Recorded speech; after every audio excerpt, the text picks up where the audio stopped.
Hello, and thank you for joining us for today's session, How to Talk to Our AI Friends. My name is Daniel Anzuaro, and I'm excited to welcome you to today's session. If it's your first time attending one of our workshops, let me provide some context on Startup. Startup accelerates the growth of the LGBT community to drive our economic empowerment, building a world where every LGBTQ+ entrepreneur has equal access to lead, succeed, and shape the workforce of the future. I'm extremely excited to introduce our hosts for today, Karan Singh and Divya Tak from Joyous Studios. They're going to take you through a very fun and engaging experience. The floor is yours, Karan and Divya. Yeah. Hey. Hi. Thanks a lot. Hi, Karan, guys. do you want to go? Yeah, Yeah. absolutely. So welcome. If you saw a couple of months ago, we did the first part of this series, but this is a standalone. They'll be much more focused on text-based communication with GenAI and our AI friends. So right now you're talking to me. I'm Karan Singh. I've had a breadth of experience that has brought me to this point. I spent most of my career in technology, but I'm recently studying poetry at the Jack Kerouac School in Boulder. Some of my interests are really around food and adventure. But the reason I'm excited about working with Startout is because I feel like, in my experience, the queer people I've seen in leadership roles, both in the US and in India, where I spent much of my career, have been some of the best people for bringing a depth of understanding that can really make companies successful. So I'm really excited about working with Startout and being here. Divya, do you want me to give your introduction, or you can talk to? Yeah. Hi, everyone. I'm Divya. I'm actually dialing in from Bangalore. It's like very cold, 8:30 p.m. here. So I have also, just like Karan, a breadth of different like things under my belt as my experience. I've made games, I've made products, systems. I do a lot of artistic work. I loved working with a lot of startups in sort of strategic space and just helping them think about their product, their marketing, their branding in sort of the kind of depth that often startups don't have access to. Um, my interest area, as like Karan has very nicely put, is like model creation and systemic change and improvement. And I really love helping people figure out that they are actually capable of much more than they thought they were capable of. So that's me. And Thank you, Karan, Divya. maybe you can introduce Joyous also. Yeah, no, absolutely. And I think, as you know, Divya and I both hinted at in our introductions, we bill ourselves as a design firm, but we really like to come in and solve systemic problems, right? So where is it that you're having issues in adapting to the future, or there's potential revenue growth on the table, or even personal or cultural growth on the table? And we'd like to be able to do the kinds of interventions that are short-term but have longer-term impact. We're not ones who do, year-long consulting. We try and do short, defined work that drives impact for our clients. Anyway, so coming to what we're doing here. So, Uh, um, okay, so today's session, we're gonna mostly talk about text-based AI models. And for that, maybe a good starting point is like understanding two main terms that are used, LLMs and GPTs. So an LLM is a large language model. And a GPT is a generative pre-trained transformer. Two different things actually ended up being a big part of the current AI revolution. There was a transformer research that happened that changed how we understood how computers can be trained and access to what we can say like massive amounts of data because of social media and almost like this breadth of just like publicly available user generated content on the internet. So like for example, there's so much stuff on YouTube in all different languages. If you want to train something to learn how to speak like even a regional language based out of India, you can do it. And if you want somebody to learn like to see what Korean sounds like, you can do it.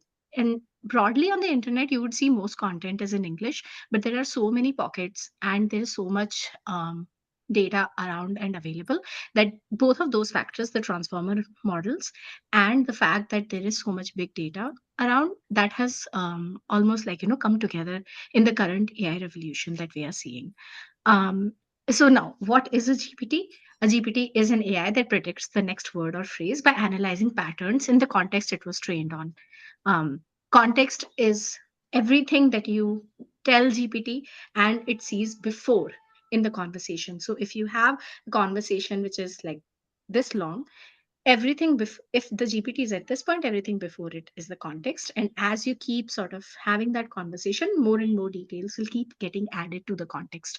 And what GPT is doing is it's looking for patterns within that context, and like mapping that to the transform model that it already has, and it's predicting, okay, what would be the next token, what do I need to generate after this. um, pre- um I'm sorry, Maria, I think your voice is on and some music is playing. Thank you. Thank you. Uh, so previously, if you have seen, like AIs have been around for some time, but like previously, all AIs were just like, complex flow chart of if this happens, then do this. If this doesn't happen, then do this, etc., etc.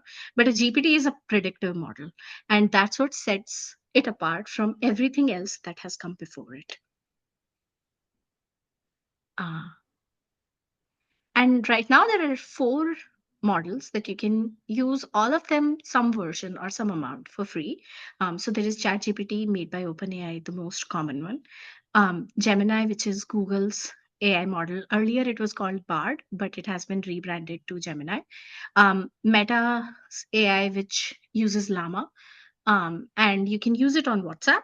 And Claude has its own app. Claude is by Anthropic. And so, if you see on the right hand side, there is the prompt, a haiku for my older sister on her birthday. And there are different responses from the different models. Each model generally has its own sort of like unique traits, unique ways of approaching any problem statement. The more you talk to it, the more you realize that they are slightly different. But broadly, just like communicating with humans, while you might be more likely to like one person more than another, overall, the way you communicate with human beings is similar. Similar to that, overall, the way you can communicate efficiently with an AI is also similar. So maybe what we can do from now for now is everybody can, if you guys have ChatGPT, which you can use by going to OpenAI, chatgpt.com actually. Um, you can use that, Yes. or you can go to WhatsApp um, and like search for Meta AI, or you can go to Claude. They also have an online thing. Maybe like we can just try something over here. So if you guys have some like suggestion prompts that you would like people to like for us to try, you would like for us to make something, um, we can do that. You can just drop those in the chat box. Oh, I did share. Yeah. Currently your screen is sharing. Yeah, thank you. I meant to share a different one where I had more windows open, but that's okay. I'm fixing it now. Uh, there we go. So are there some suggestions or otherwise? So the one that we had generated just now, which was a haiku for my older sister's birthday, was something I had actually generated. And if you noticed, there was something different about the one that the ChatGPT one generated, right? So it's bringing up this notion of adventure. In the one that we had on our deck, it mentioned something about Kilimanjaro. And that's because the context window, there's the immediate context window, as Divya was talking about, of the chat in the history and the conversation you've just had. But something that ChatGPT does as well is it takes it creates memories of the conversations that you've had previously. So because I've talked to it about my sister in the past, it knows that she's very prone to adventures. It knows that she climbed Kilimanjaro when she was 15. And so it's able to bring that insight in, even though I haven't explicitly told it something, it's able to infer something based on the message that I have sent. So this is something that you want to keep in mind, especially as you use Gen AI tools. It's always going to be trying to infer something based on the information you haven't said. And so the more explicit you can be, the less unexpected you will see the responses, which is oftentimes what we're looking for when we're trying to use it in a production environment. Divya, do you think any other demo worth showing here, or shall we carry on? I think we should move on. Okay, let me. We'll I wish have I had a faster way to switch my screen share, but I think there we go. Okay, cool. Awesome. Yeah. Now here what we're talking about, excuse me, is what I was just starting to speak a little bit about, right? So we can start with these broad terms to be able to create something from scratch. And that's a great place to, when you're starting to think about what you can use AI for. So there's a set of generations that are easily possible when you're giving it some context of what you're looking for and who you're looking for it, and who you're looking for it from. And here what we're giving is two different places and two different examples from the tools. So Meta AI and WhatsApp here is giving us a birthday poem for our mom. And then this is giving a succinct email for a job resignation. And we've given it some qualifiers that are helping it understand what we're looking for. So it's formal, it's succinct, and the purpose is for a job resignation. Another use case for AI is to be when you have something that you've written and you're looking for some feedback on how you can actually rewrite it. And you're looking to take something that was there and create a new version of it that is again using some qualifiers that you have given to try and give you a purpose that you've can you help me here? I feel like I've got myself a little bit tied up. Okay, yeah. So I think that you can use, like Karan already said, you can use GPT or any other AI to sort of generate something from scratch. What you can also do is get it to improve things. Part of improving things is sometimes just rewriting. Oftentimes, this is also the default mode of how, any sort of GPT or LLM will work. So if you give it something, right? So, like, let's say if you give it a letter and you say, oh, I want this letter to be more XYZ, right? It will just rewrite it for you. Same thing, like its tendency is to try and create the thing from scratch, or try to rewrite something. So if you say, oh, I want a piece of code that does XYZ, it will try and create that piece of code. But another way to do it is also to get it to edit things. In which case, if you just say act like an editor, or you can say something like give me editor's notes, it will also give you these editorial points. Or like in case of codes, code snippets, you could just give it code and you can say, here is a piece of code. Can you do a code review on it? Or here is a piece of artwork and can you do like a critique on it? So you can think about how you want to use GPT to improve whatever you're making. But you can, as soon as you assign it a role, it's much better at doing it. Its default role, though, is creator. So if you give it something, it's going to try and rewrite it. If you, give it a prompt, it's going to try and construct it from scratch. If you tell it, be an editor, it'll try and give you more editorial notes. Maybe what we can try to do here is do a little bit of a demo on something. Yeah, that is a great idea. Let me go back to our demo screen. So maybe we can also just go into. So does anybody have a website? Like we gave example from our website in the previous slides. But does anybody have a website that they would like, some improvement on, or some intro of theirs that they would like some improvement on? We can maybe start from there.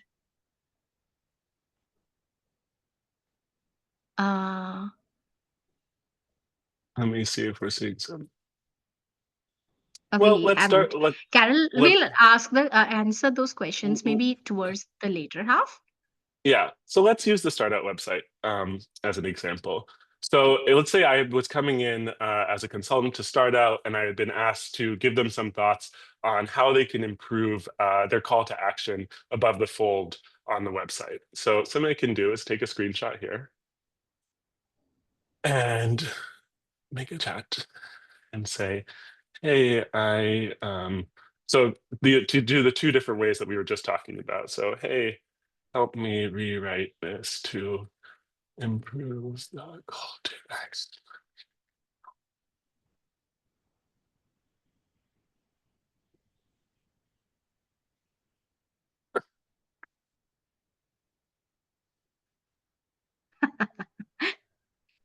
Right, and we can see that it's taken the information and it's taken the information from the screenshot and it's given us a rewrite on it, right? And we could go in and say, oh, this is start out tends to have an informal relationship with its audience.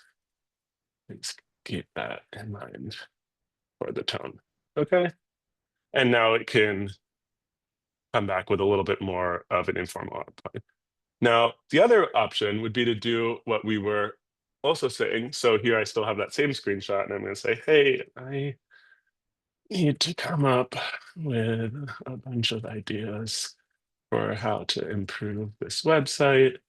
Can you please give me 5 to 10, well, let's not kill ourselves, 5 to 7 bullets of ideas around call to actions, let's say emphasis on information, maybe and broadening the appeal of and types of audiences that this would make sense for. So as you can see, this wasn't even my most clear English, right? I kind of gave it some blabble of like, but it's going to have done its best to infer what it was that I was talking about. So focusing on calls to action, emphasis on information, and broadening its appeal to different audiences. Okay, so, and here it's given me some specific ideas for each one of these things, right? And let's say I wanted to dive a little bit deeper, and I could say, okay, let's focus on calls to action. Can you give me some client-ready bullets that I can use to explain what you are suggesting here?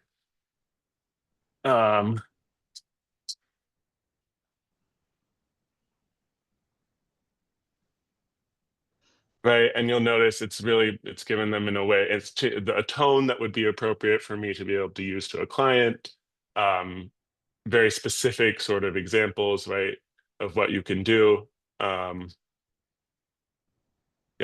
So this is a different way. One way is to really get it to just rewrite something, which is what a lot of people, when they start out using Gen AI tools, is use it for something that can be equally strong and sometimes even stronger, is to use it to get ideas, because then you are able to kind of apply your expertise and be like, oh yeah, I know this client. They're not going to care about CTAs or dynamic floating CTAs because they have a bad history with pop-ups and the CEO hates pop-ups, right? So you apply your kind of context, your understanding, your expertise, sort through what's actually good suggestions, but I can just be like, hey, I need 10 more, right? And then I can go and sort through which of those 10 more are actually useful for me in taking this forward. Anyway, did we get, yes, guys, you can upload screenshots. Happy to share that one. Let me go back to my other screen.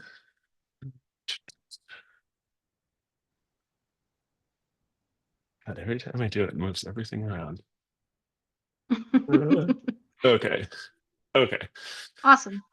So, if you think about any sort of prompt, there are like three main things. You want it to do something, which would be the verb, what you want out of it, and for what thing. Karan briefly mentioned it previously when he was talking about the introduction to prompting. Um, but like you can say, can you create a poem for my mom's birthday, write a book report for um, a particular book, make a social media calendar, or find musicians similar to someone. um, the most important thing is you can in these kind of cases you can just think about, okay, what do I want it to do and for what. This output and specification is really really important. The verb is valuable if you want it to do something specific, like edit instead of write something from scratch and stuff like that. But giving it the right kind of specification and get the right context for the output can really really empower how you are talking to GPT. This is where I would say like clarity becomes really important even in your own head as you're thinking about it. So if you say, oh, I just want you to write an email, it has 1,000 different ideas that it can write emails about. um So uh, the only way, just to kind of talk to your question a little bit, Carol, remember that it's always trying to infer things based on what it's seeing from you. So when you say something like create 10 more bullets, or something that maybe is giving it an inference that this is that a certain type of answer will be more fitting what you are looking for, right? So maybe it's seen in context that when people are saying create 10 bullets, that they're looking for short, snippy answers because that tends to be in the training context, I mean, right? So in the vast amount of human knowledge that GPTs have been trained on, it's seen that when people are using language like create 10 more bullets, they're looking for a certain type of answer, maybe less imaginative, more specific, more succinct, more to the point. And so your verbiage is always going to it's always going to try and extract some insight from your verbiage to apply to what kind of thing to create for you. So that's kind of, yeah, it is important, but it's also not that important because you can always be like, hey, this answer is, I'm looking for longer form answers, you know? So like say the first thing you get back is too succinct, and you're gonna see that in a couple of slides. But you can always just kind of give it a clarification and be like, no, actually I want something more imaginative, or actually I want something that's more out of the box. Yeah, And kind of I clarify also that would way. say that like you can experiment a lot with these kind of things, and you can do one that works for you. So, for example, one of the main things that I've recently been chatting to people about is like how they really like using cloud for a lot of different things, and I prefer GPT. And I've realized that it's because the way I talk to GPT, the same responses would not come if I talk to Claude in the same tone. And like that is also really interesting. Uh, yeah, it is, those kind of things are also important. Like defining a role can be really important. I would also say though that like it can only do what it understands in the context of. So like for example, let's say uh this has been like recently floating in the space about visual AIs. But if you tell visual AI to like make a watch that shows the time as 12:02 or like 6:30, it would not. It would just show the time as 10:10 because that is the time almost all photos of watches have. And it's because the AI doesn't know, like the diffusion model in that case doesn't know what is a watch, what is time. Like it just infers that, oh, this kind of thing looks like a watch. So it can't really manipulate the time inside it. So similarly, if you say Maria for something like, oh, business writing expert, a professional journalist, it will only be able to take it so far as it has context, like in the training data set.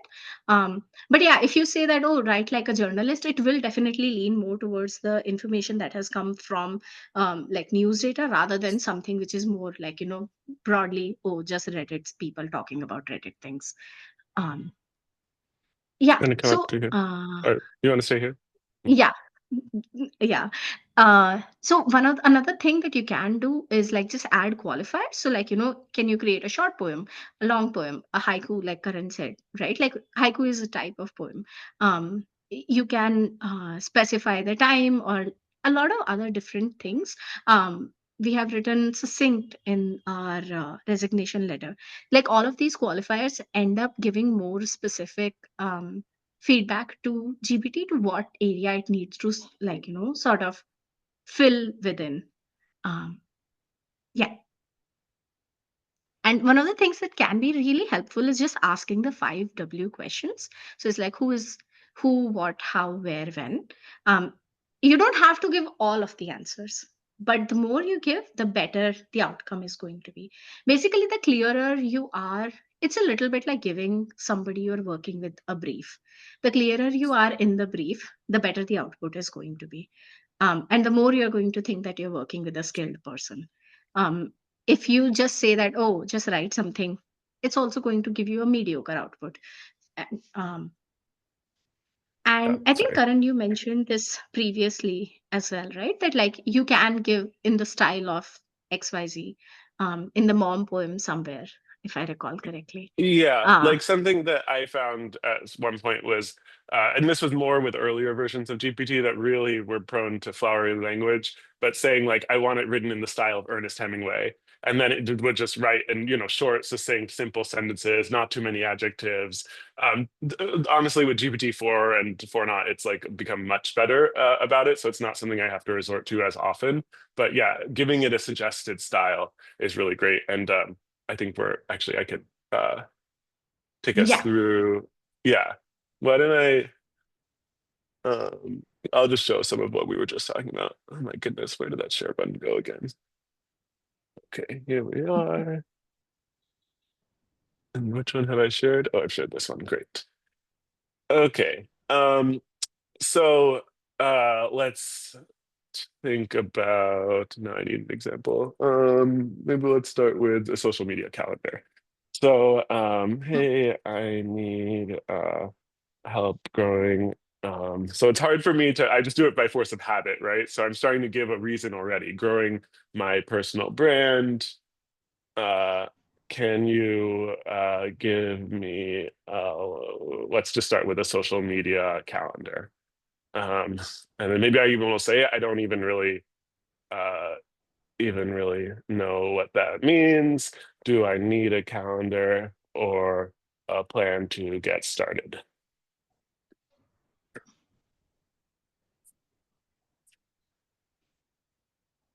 Okay, so now because I gave some confusion, it's giving me a little bit of background, right? So it's telling me what is a social media calendar for, and and giving me a kind of a guide to get started. So it's saying, okay, I need to clarify my goals, and then because it knows some stuff about what I'm interested in, right? So I've recently been learning classical Indian dance called Kathak, and I think I asked it at some point about one of the hand moves I'm supposed to be learning because I got lost in class one time.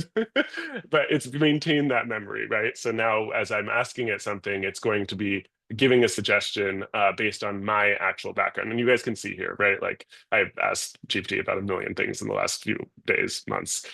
Anyway, right. So now it's giving me some more thoughts on how should I clarify my goals, choose platforms, get content types. Great. And now I'm like, okay, this is great, but this feels really overwhelming. Can you just give me a 1 month calendar? And I'm going to just stop it because it's like, Jesus. Okay. So this is a way I've clarified over the course of the conversation. Now, a different thing I could have done, and this is also, I could have just said it up front. Hey, can I get a 1 month social media calendar, please? I have again, force of habit. I just write please in by these things. Um, you don't actually have to be that polite. Actually, I'll just demo that really quick just so you guys see. Uh, so this is without a please. This is this is that. So this is the one where I gave it as a clarification from the conversation, right? So, and it's kind of rattling off still, saying, okay, here, what you should do in week 1, what you should do in week 2. And now let's look at our other 2. So this one I said, please, and I'm actually gonna So see. here, one thing that has happened is, like if you see the interface is like slightly changed, it has Yeah, come to one side. Sometimes GPT will make this different, like your output would be in a different space in case you also want to edit or like make changes to that output. Everything else is still stays. You can go to previous versions and all, but like let's say if you're making a email, or in this case you're making a social media calendar, you might just say, oh, I don't want this kind of changes. I only want, like let's say you might say, I don't want anything on Facebook, I only want on LinkedIn and Twitter. So it would just make edits to this particular thing and like this particular site, and it's just easier to see that way. yeah. Um, and I don't think, Divya, correct me if I'm wrong, like now that it did not answer in that way in this one, there's no way for me to open Yeah. up yeah, right? So it kind of infers, is this Yeah. something that we might need to work on collaboratively? If it thinks it's something you might need to work on collaboratively, it'll pop up in this little interface. If you feel like you don't want to work on it collaboratively, you always have the option to click answer in chat instead, which is what we're seeing here. So an interesting little insight, right? I wasn't actually expecting this. So when I did not say please, it did not open the collaborative interface. When I did say please, it opened the collaborative interface. So it's always trying to infer different things about what's going to be right for you in the response that it's giving you whenever whenever you're not very explicit about what you're looking for. Um, and then this one seems to have frozen on me.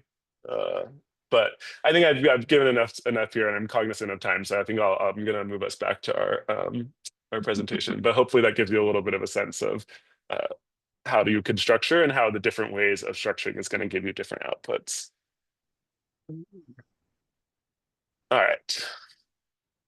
Um, so here's one example of what Divya and I were just talking about, where we've given both chained and then chained our conversation in order to give some more information. So I started off with saying, and this was just in WhatsApp, can you write a birthday poem about my mom? It wrote this whole nice little poem. Then I mentioned that she likes a certain author, so she likes Emily Dickinson. And now we can see it's changed the poem. So it's made the style a little bit more into an Emily Dickinson sort of, right? There's short little clauses. There's a little bit more of a subtle cadence to it. Um, there's a rhyme. Um, and then finally, right, I given a further clarification. So I've said she prefers a haiku, and now it's given me a haiku for my mom in the style of Emily Dickinson. And I did this just by continuing the conversation in WhatsApp. So I wrote the first message, gave me thing, wrote a second message, wrote a third message. Now, here's something that very sadly happened a couple of weeks ago, but I live in New York and I was on my way to work out and I slipped a little bit and I rolled my ankle and then I was like, it's fine. And I went to yoga anyway. And lo and behold, a few days later, I was like, wow, this really sucks. So I talked to GPT about it and I was like, hey, can you help me think about how do I tie this thing? Because my husband was trying to tell me to tie it in a certain way. And I was like, I just don't, this hurts. Stop, sweetheart. So I asked GPT and it gave me some thoughts. And then, right, I went back to that same conversation, but then I went back to that same conversation a few days later. Now, GPT doesn't know that it's a few days later or that the situation may have changed. It's going to maintain the context that I've given it. It assigns, as Divya was kind of mentioning, there's tokens available. And when people talk about context windows and the size of them, they're saying how much memory can GPT maintain and both memory in terms of what you said and what it's inferred from how you've said it in order to be giving that into your applying that for its response. So here now what I'm doing is I'm explicitly clarifying that. So I'm saying now it's been a few days, my ankle is feeling a little bit better, but I have this new issue. But I want to use the same chat because then it's easier for me to not have to explain the whole thing again, that I'd rolled it and whatever, that you'd help me tie compression advantage. All right. And then I had another little clarification where I was like, listen, should I be stretching it while I'm wrapping it? And then it's like, no, dude, like you should not stretch your ankle. And I'm like, wait, this is not what I meant at all. Right. So now here I can always just clarify exactly something that's inferred that's incorrect by explicitly correcting that inference. And this kind of comes back to what Carol's question was earlier, when it's inferred something about how I'm asking, right? So by saying, create 10 more bullets, it's inferred that I'm looking for very succinct, short, straightforward kind of bullets. Well, I can correct that by explicitly naming something. So saying, no, your inference is wrong. And here I've given a really simple example, right? It inferred I meant stretch my ankle, and actually I meant stretch the bandage. But you can also do that in more different ways. So you're saying, no, I don't want you to be writing bullets in this style. I'd like you to write this in this style. And that even can be what's something I've done a lot is I've copy and pasted an email I've written myself to a different client or someone else and been like, no, please write in my style. And then pasted just an email verbatim about something entirely different, just so it would understand how I write and can produce something that's closer to the style that I then can just edit a little bit and not have to spend hours being like, God damn, every word is wrong here. Okay, so let's do another little demo. Divya, what do you think we should do for Maybe this now one? we can ask. Yeah, maybe we can ask this time. We wait until somebody suggests something. Yeah, give us something, guys. I feel like we've given you a lot of things to think about. What do you want to see us demo? We can talk about something that, like, maybe you wanted GPT to generate, or like, you use another AI tool to generate, and it didn't give you the kind of results you expected. And then you became a little disheartened and you were like, I don't think I'm going to use it anymore. We would love to, like, Yeah, maybe workshop that a little. we could throw it at Jenny if no one's. Oh, do you want to talk about presentations with images, Divya? I can Um, talk to that. If not. Oh, No, so it can't exactly do a presentation with images, and we will, like, talk about the limitations in a little bit. I think with a lot of these tasks that you want GPT to do, it is very helpful to break it down in smaller pieces. But like, let's see.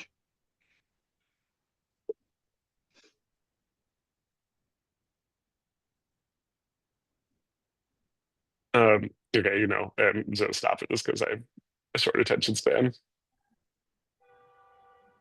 Um, I would say that the generation of images is very it's not sus going to be great. for I the, suspect we're going to see yeah. something real bad, but I'd be happily surprised. Yeah, this is kind of okay. Right. So something we talk about in our previous workshop is using Midjourney to create images. The reason why we use Midjourney is because it's easier to have a faster throughput. So it gives you 4 images at a time. It's a bit faster in generation because oftentimes what you're going to have to do is do a bunch, right? You're going to do like 20, maybe 50 Mm, images, and then you're going to find one that you can work with your designer to change it a little bit, or you have the skills to put it in Canva, change it a little bit because there's oftentimes things that just aren't quite there, especially when you're trying to yeah. make something client ready, like for a presentation. I would also say that like any sort of how to is really hard for AI, especially in terms of images to generate, because it doesn't understand the reasoning. Inherent in a how to is the idea that like you must understand how this thing is done, and AI does not understand, it just predicts. It's very hard to sort of like, when you are used to talking to it, it's very hard to remember that. But it is important to remember that it's not creating new information and it does not understand things, it is just predicting things. And that's also why sometimes it is like just useful to use it in an earlier part of your process. Doing it for pre-production is much better than doing it for anything that is going to go into production. So like, rather than making things for the client with AI, it's always useful to use it for the ideation and for the thinking process and for your internal stuff. And so that way, when you are coming to a meeting, you have 20 ideas instead of 5 on which you can brainstorm.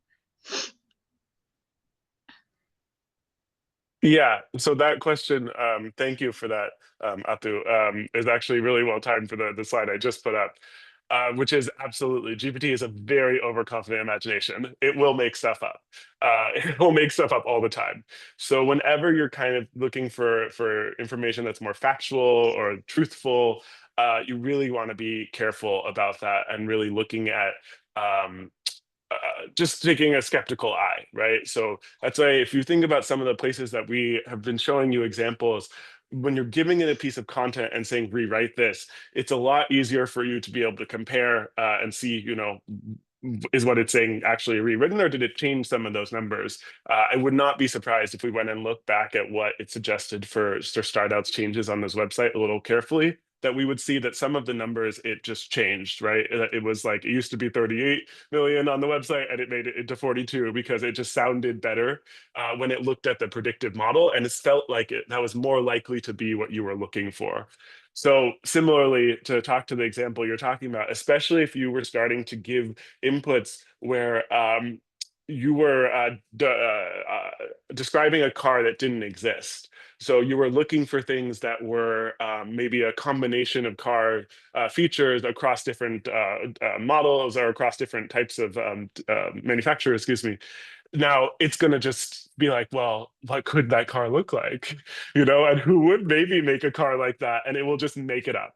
So it will be like it sounds like there should be a car that has this combination of features. And if that car existed, it would probably be made by this dealer. It's so frustrating when you're using it for as a tour guide, which sometimes it can be great. Like I had a great time in Hamburg Yeah. a couple of months ago where I would take pictures of things and ask it, what is this? And it would tell me what I was looking at, and I would say, where should I walk to next to keep doing my walking tour? And it would take me different places most of the time, right? But sometimes it would be like, here, there should be something, and that thing just didn't exist. Or I've asked it for specific suggestions on places, and again, it's given me locations that didn't exist. So that's uh, uh, Yeah, so Carol, another thing is like it's yeah. really good at lying. Like it will keep saying, "Oh, but I know this is the truth." Like this recently, I was trying to figure out, like I was trying to plan for a trip, and I was like, "Do I want to go to Tokyo or do I want to go to Seoul?" And somehow it started with saying that Seoul is more expensive than Tokyo, and I was like, "I don't think that's the truth." Um, and that ended up being such a interesting point because it kept doubling down even after I kept telling GPT to search on the web and stuff like that. I agree, Anthony. Perplexity provides sources, but Perplexity generally just works as a search engine. It does not exactly create all of the things with as much efficiency as like ChatGPT would. And Perplexity provides links, which is what ChatGPT search also does. But it can also provide, like, that also hallucinates. Like, AI models don't have any way to measure the source of truth, which means that you have to measure the source of, like, you have to see if the information that you're getting is true. Sometimes Perplexity will like completely misinterpret the answers that are coming out of a particular, like, search result, and it will try to tell you something. I remember for a medical condition, I was searching a few weeks back or something like that, and it was just trying to convince me that it's a big deal when, like, most of the articles that it was quoting were saying it's not a big deal. um yeah, that's a Okay, interesting so example. yeah, so here, right, I'm using the later GPT model. Now it's actually default, but it is something that it'll go through and it will go and find sources because it's able to actually go on the internet. And so this is where this, the models are changing all the time, right? So for certain types of questions, it will recognize that this is a place that needs to be a lookup, and it will go and actually find a source piece of information. And if I just showed you in Gemini or in Claude also, start a new chat. Right. So again, it's well, that was an interesting little error there. So Google has this feature that it will double check Gemini's responses. So it basically has a different agent that runs through and tries to tries to search Google to see if there is referenceable information, and then assigns references. So normally we would have seen a little pop-up here, similar to what ChatGPT has frankly copied, in where Google has found a reference for the information. But I guess, as we all just saw that little pop-up in the bottom left, it wasn't able to run that in this circumstance. And Claude just ignored me. Right. And so now Claude is not able to do a real-time lookup from the internet. So it's declining to even answer the question because it's aware that this is a place that the information may be wrong. That gets into a whole separate thing, but there's been a whole effort to kind of train these GPTs to understand the limitations of their knowledge. So there's the direct kind of, well, actually, I can show you guys a little bit of an interesting demo that will show you this a little. So what's something more complicated? Help me understand why Irish bars are so popular world over, and even in places that are very unexpected. And so this newest model, it gives us this thing called thinking. And when I click on oh, this wasn't complicated enough for it. Okay, let me do how has the treatment of queer people impacted the GDP of different countries when taking into account macro trends. Okay, and hopefully this is a little bit more complicated. And I'm going to be able to click the thinking in time to actually show you guys this. So, okay, so now here what it's doing is we're starting to see that there's information that's coming from GPT. So it's doing a generation, but it has a different service, a different agent that's looking to see, is this accurate? So the first inputs, what's coming up in the details there, is what would have just been shown to us directly in the older GPT models. Now what's happening is it's going through a layer of just rationality checking. And that was the big thing that was kind of announced when this new model, the O1 model, came out. This is all just to say that, right, today there is all these issues. You still, despite all of this, Divya and I would never kind of take blindly the stuff that GPT says, just because it does have at its core this overconfident imagination. And kind of hand Yeah, in and hand with also, like, that. Go ahead. while we are using the word GPT, we mean like just all LLMs across the Mm. board, whether they have access to internet, whether they are like, whether they are saying that they are not prone to hallucinations. The chances are that it is still going to hallucinate, and you don't know which one in 100 times it's going to hallucinate. It's always just wiser to a try to not use GPT for directly factual things, and b, even if you're using it for, like, let's say sometimes people upload their medical reports on these LLMs, and they try to, like, use the LLM to understand the report, and surprisingly they're not, like, not bad at medical interpretations. It's still valuable to, like, just to get, and they will, like, all of these models will say it themselves also. It's always useful to ask an expert in those kind of situations. Never just trust it straight up. Yeah. It's just kind of like a friend, right? Sometimes you have a friend who's super confident about what they're saying. It doesn't always mean they're right, you know? Some of our friends have more active imaginations than others, and you take with a grain of salt. That they're like, that seems unlikely. I don't know if I believe you there.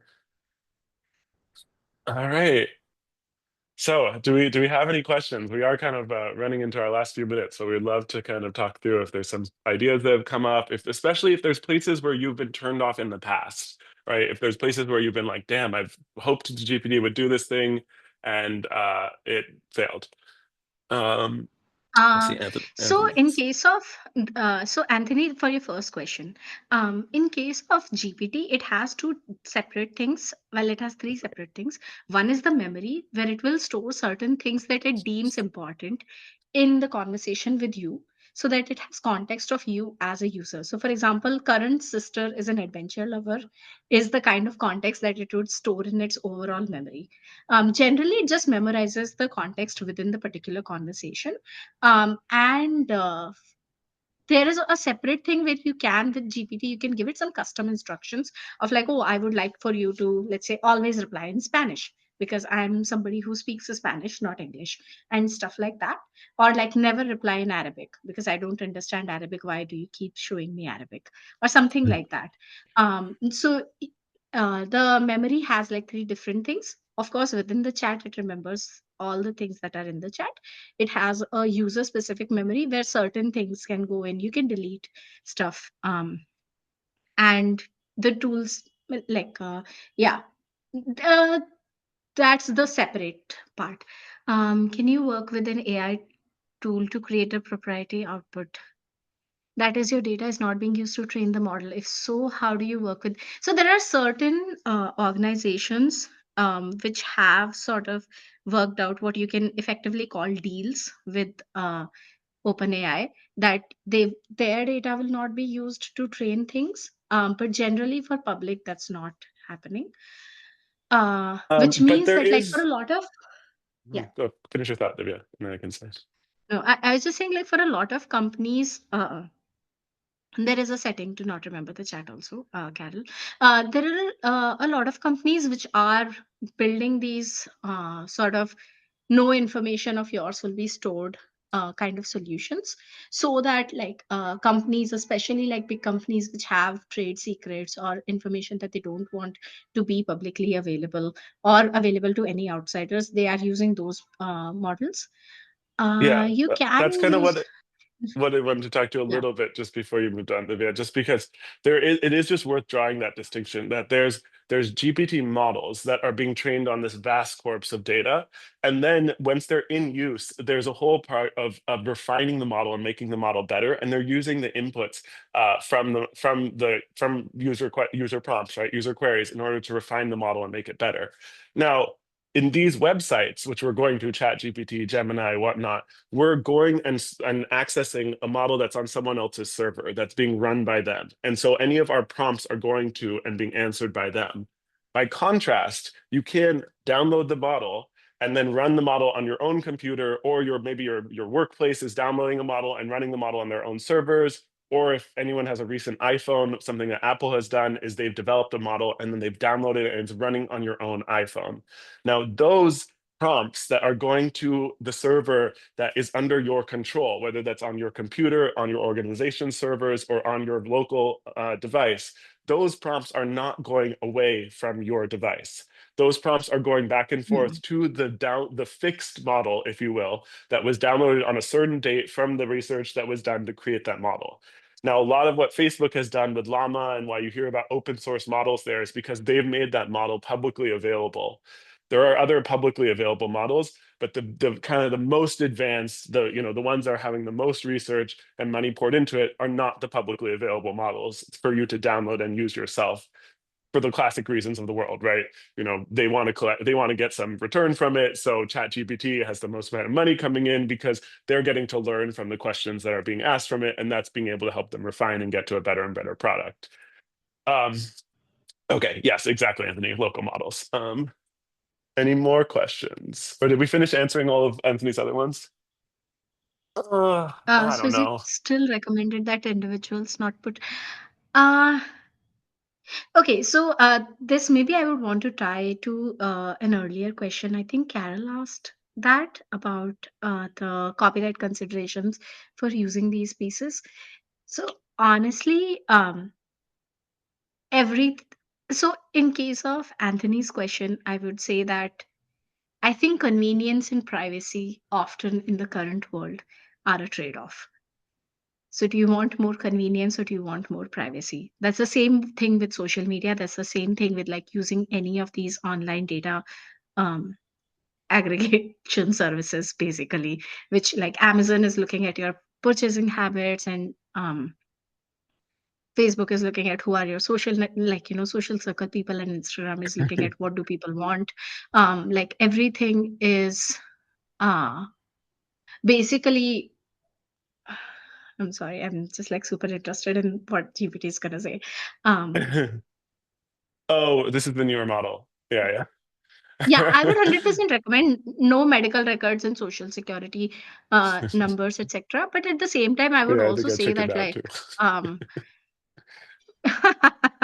I would also say that like we don't really know how it's going to be used and how all negatively it can be used. So anything that you think is sensitive information, it is useful to not share it.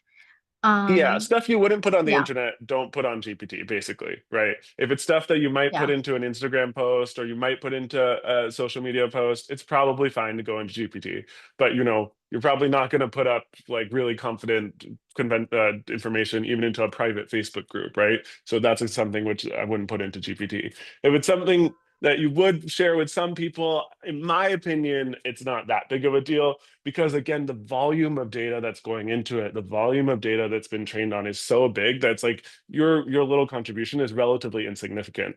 That said, of course, don't be silly, Yeah,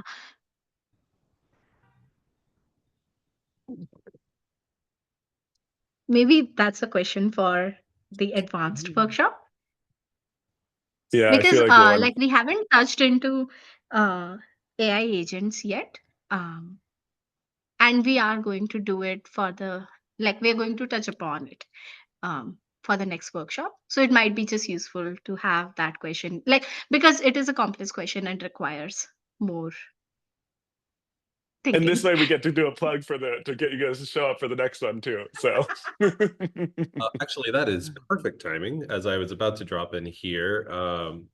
For everybody, as we're finishing out the questions, first, Divya and Karan, thank you so much for this. This is a lot of fun and really interesting understanding how to work with our AI friends. In the chat, I just dropped the link for our feedback survey. You'll also get this via email, so please make sure to fill this out so we can make sure we have more fantastic presentations like this. And I dropped the link for the following workshop that we have. So please make sure to sign up for that. But definitely, if there are any other questions or if you all have any closing, please feel free. Yeah. Um, cool. I guess this will keep for awesome. next Thanks a time. lot for coming. Yeah. Yes. No problem. It's good to meet you all and looking forward. Awesome, Neil. Thank you so much. If you would like, and I know you had it up there, if you all would like to stay in contact with Divya and Karan, I highly recommend their Thinking on Thinking podcast. It's a super fun podcast. I enjoy it every once in a while as well. Thank you all so much for joining us today. Recording will be shared with all of the attendees in the next few days, and we look forward to seeing you at our next Startup event. Thank you all. Have a great rest of your Thanks a day. lot, everyone.